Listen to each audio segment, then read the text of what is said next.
Welcome back. We're here for another video. As we discussed in our last video, we've now moved through 3 different planes of motion through our spine. So we've gotten our flexion, our extension, and our rotation.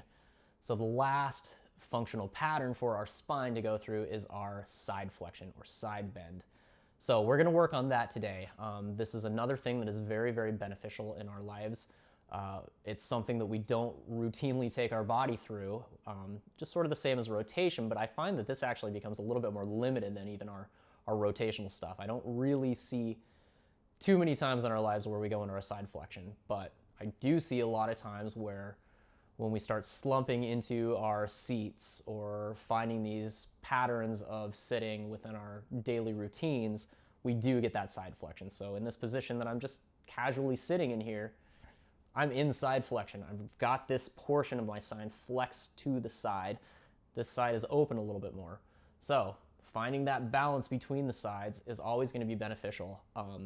So this exercise that we're going to do today is really, really good for opening up those sidelines of the body, the parts that don't really get that kind of good motion through active exercise. So today, that's what we're going to work on. So today we haven't actually done this before, but I've got a prop for us today. This is a Stott Pilates stability ball, mini stability ball, I'm sorry. The reason that I'm using this is because it's really, really good to find this articulation of movement from the side spine. If you don't have one of these balls, you can purchase one from any kind of kids store, kids toy store, or something like that.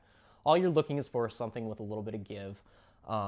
So this is a really, really good tool for a lot of different exercises that we're going to be doing and layering on later in our videos. So my suggestion is that you go out and pick up one of these balls. From there, though, we're going to use this guy to really start assisting in our side flex.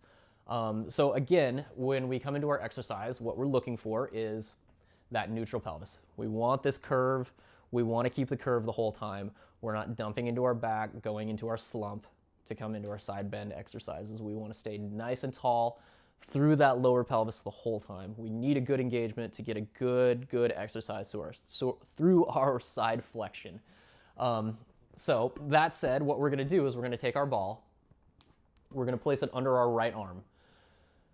We've got our pelvis in that neutral position again. So the same thing as before with our head.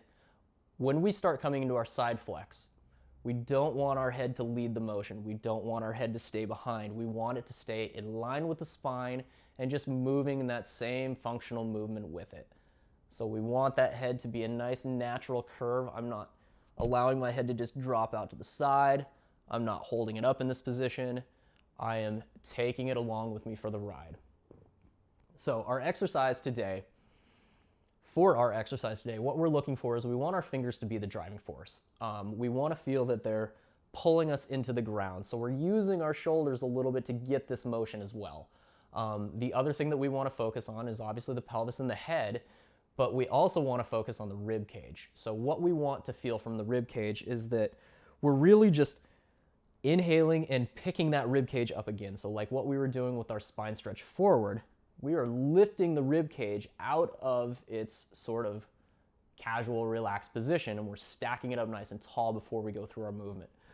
The other thing that I'm intending in my mind, or finding intention through in my mind, is that I'm actually lifting up my rib cage to go over this ball. So think of like a high jumper. So as a high jumper is going over that pole, they're not just falling into it.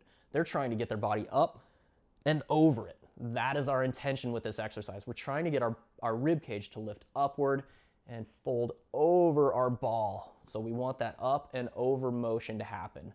So that's our intention as well. Head, pelvis, our rib cage, and fingers is the driving force. Let's go ahead and go into this exercise. We're going to do a couple together.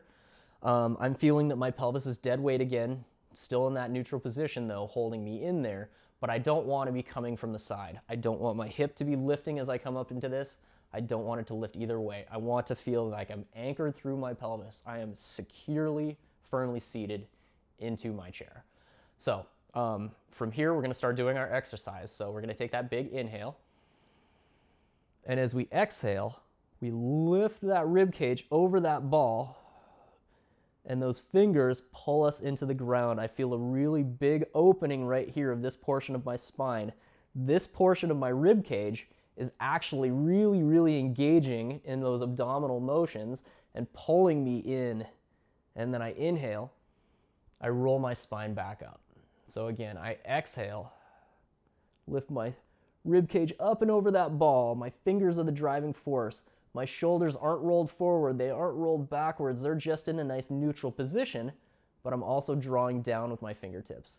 And I inhale, stack back up to a neutral position. So again, inhale.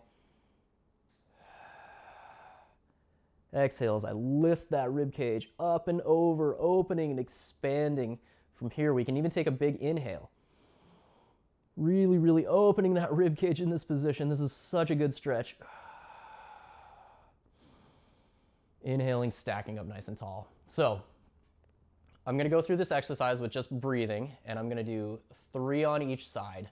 So we need to, like I say, have that balance between there. So I'm gonna do just breathing. I'm going to move the ball myself. We can do this exercise together.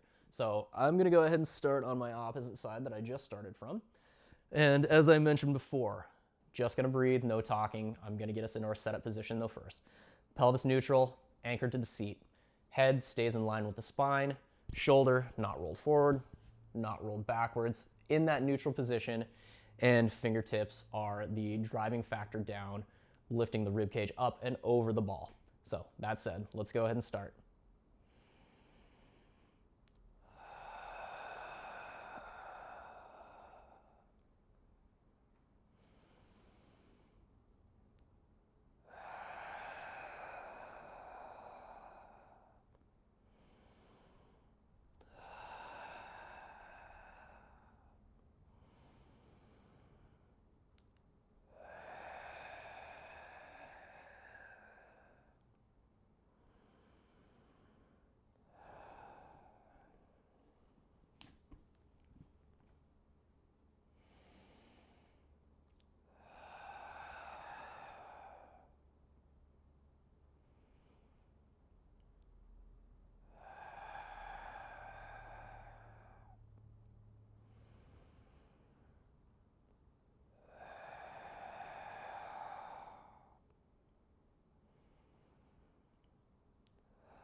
So as you may have noticed on the first side, I ended up taking another inhale as I was down.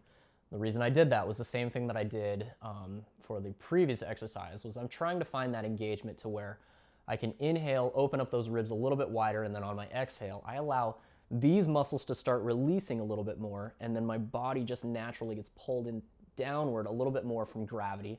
Plus I get a little bit better engagement from the side that I'm flexing towards. Perfectly fine, perfectly acceptable. Take those moments to really find those releases within the body. Again, always going to be beneficial when we do that, when we slow our movement down. This is a very beneficial exercise for everything relating to the spine. This is something that we don't really take our spine through routinely. So that's why it's important to do this exercise on a routine basis. Finding that movement through the sideward type movements of the spine is important for keeping that mobility side to side. It's something that we unfortunately lose as we start to get a little older, but doing this exercise, we will find that regain strength through that motion, and especially the more we do it and the more we refine that movement. So again, I appreciate you being here with me today, and I look forward to making more videos. We have gone through all planes of motion, and I look forward to expanding on that now a little bit more. So thanks again for joining me today, and I will see you next time.